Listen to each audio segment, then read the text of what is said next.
Okay, so now we've made the board, our next step is to ice the cake. For mine, I'm going to just use a polystyrene cake dummy, a 5-inch dummy. So what we're going to do is we're going to coat the top and then the sides. So we're going to lightly dust our board, and I'm using just a tiny bit of corn flour, but you can use icing sugar. And because I'm using a polystyrene dummy, it doesn't matter that it's corn flour rather than icing sugar. And roll out your icing. Smoothing it in.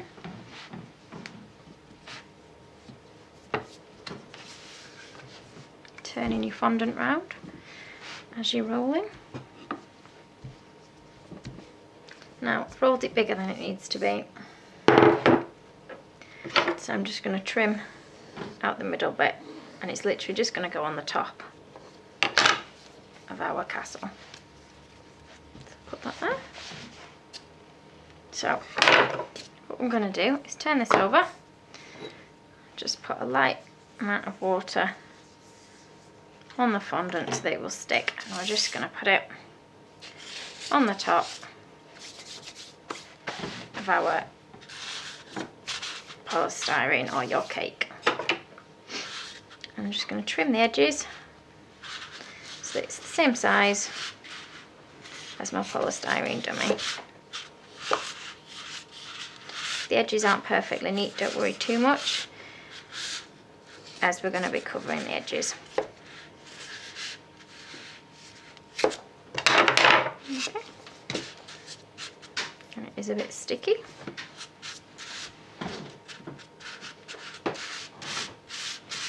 Okay, so we'll move that away, and what we'll do is coat the sides.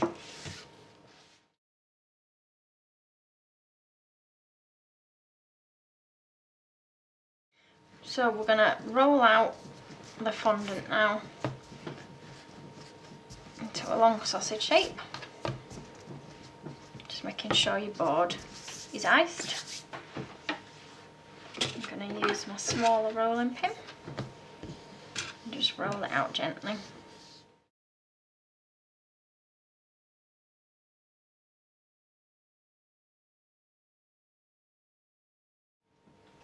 So roll out your fondant. It doesn't need to be particularly in a neat line, as long as you've got a section that's going to be wide enough to put on the side of your cake.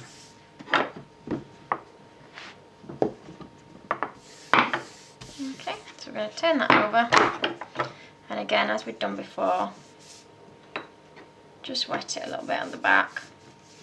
If you're doing it with a real cake, then you would buttercream your cake and add this to your buttercream rather than adding water to it like I am doing. Okay. So what you're going to want to do now, make sure you can see it, is add your cake or your polystyrene dummy like what I've done, and roll, making sure that it covers each edge. Don't roll too much, so just trim your extra off, and just make sure you trim the edge at the far end and that you push it too.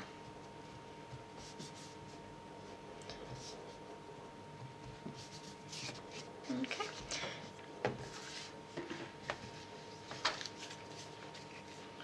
Now what we're going to do is trim off the extra. So just go around rolling your cake dummy or your cake and trim off the bit that sticks out further than the top of your cake. There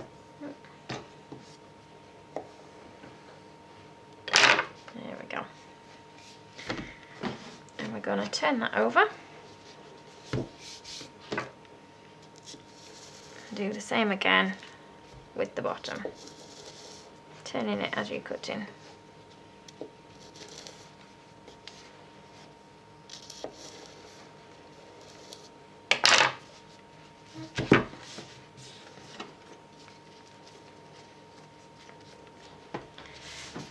Now, if you want at this point, you can smooth around the edges with a smoother, I'm just going to lightly smooth it with my fingers because we're going to put imprints on it anyway and draw brickwork or stonework, so you don't have to worry about any imperfections that will show on it.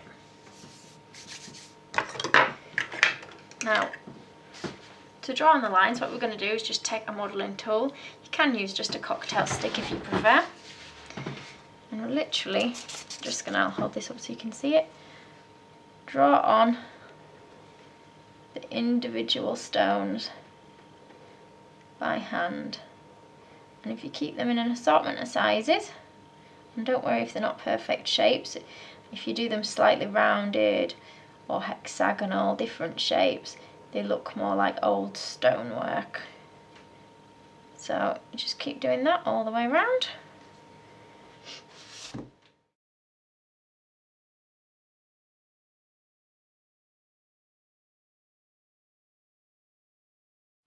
Okay, so once you've drawn in all your brickworks all the way around, what you can do is start adding a little bit of colour to it. Now, I've used these Petal Crafts colours, so just see mine are a little bit broken and battered. But what you want to do is just take a soft brush, just choose the colour you want and just lightly brush on. Make sure your brush is dry. If you want, try adding a tiny bit of different colour to the odd brick. So I'm going to add a little bit of brown, just ad hoc around. I don't know if this will show up or not very well on the camera, but just brush tiny bits of colour, maybe a little bit of greeny colour on some, just to give it a little bit more colour. Do that all the way around till you're happy with it. You don't have to add colour if you don't want to.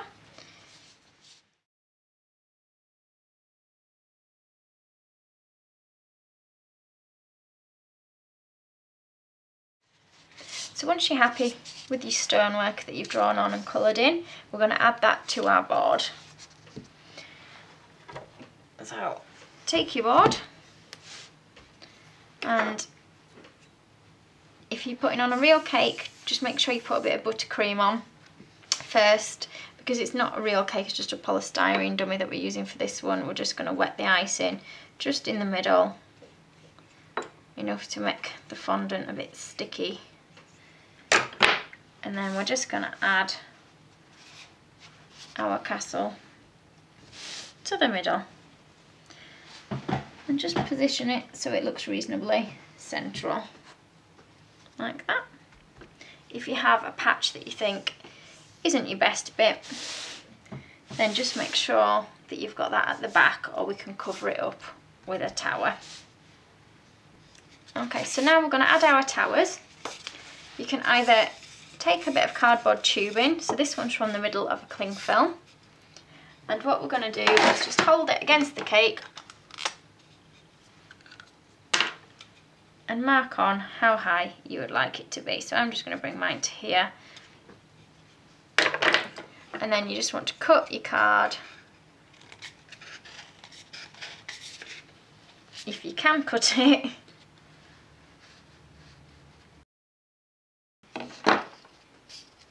or if like me you have to tear it, and just make sure you've got two that are the same size, although they don't actually have to be equal.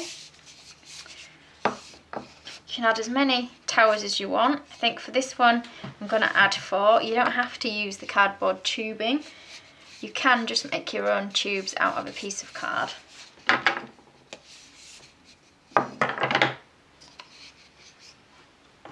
So I'm just going to make these two similar height.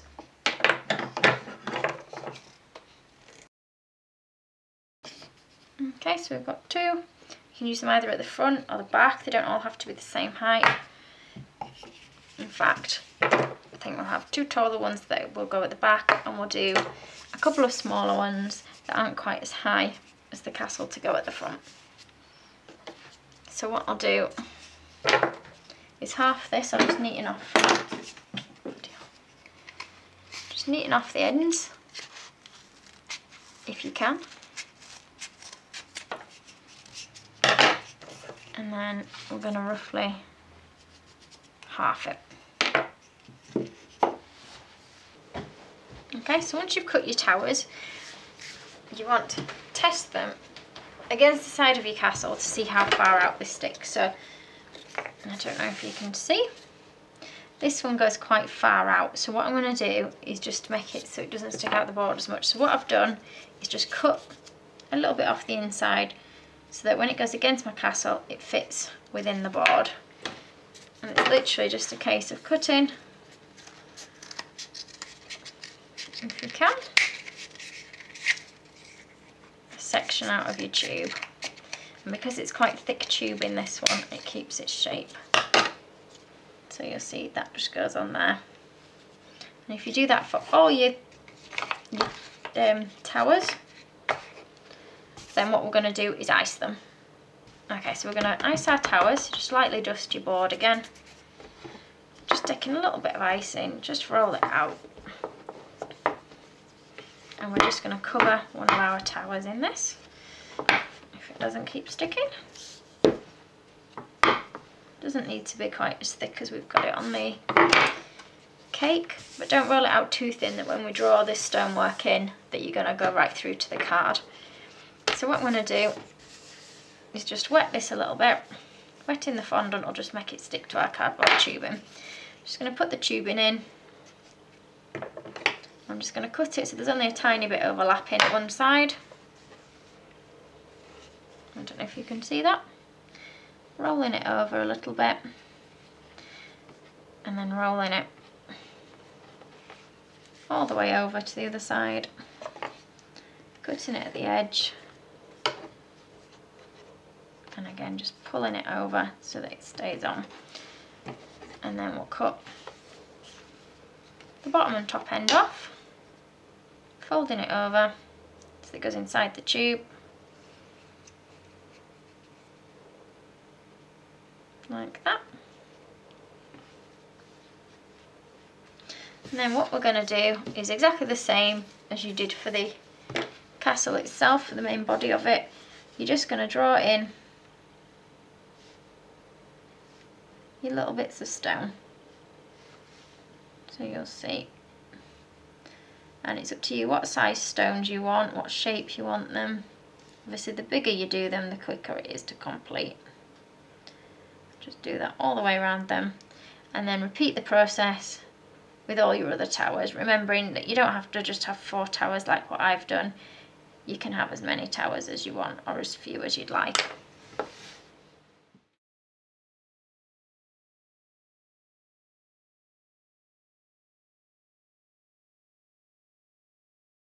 So once you've got your little towers done, and you can just do one at a time first rather than making all of them if you prefer, you're just gonna wet the bottom end just slightly and the 2 sides on the inside.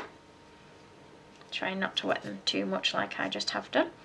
Then decide whereabouts on your castle you would like them to go, and just gently, without pushing the brickwork out too much, just press into the side of your cake like so. You're just going to do the same thing with all your other towers.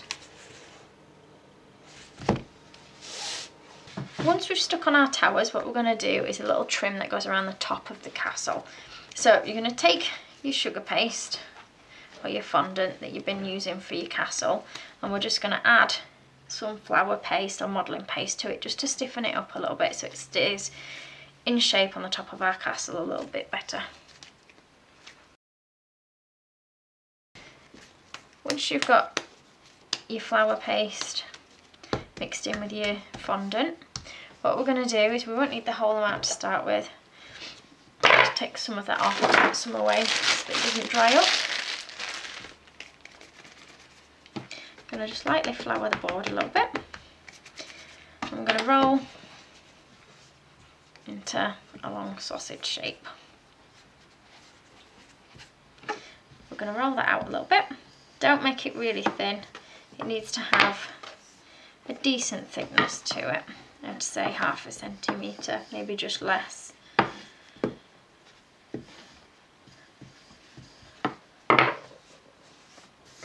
And try and keep it even across. across. So what we're going to do is cut one straight edge,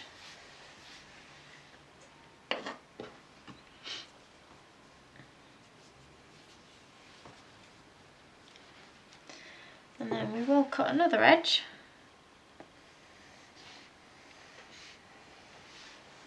So you're just left with a strip of icing, making sure you cut through it properly.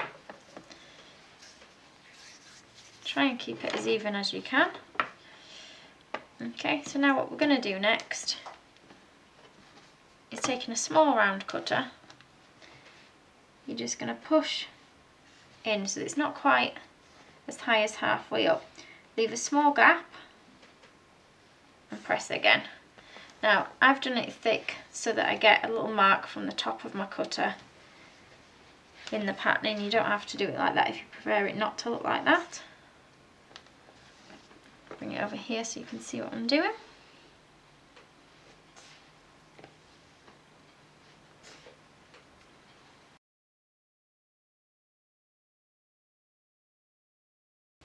Right, we're going to add this to the top of our cake.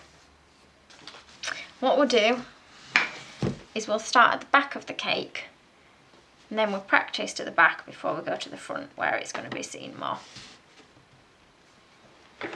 So, taking a small brush, we want to just wet the top edge.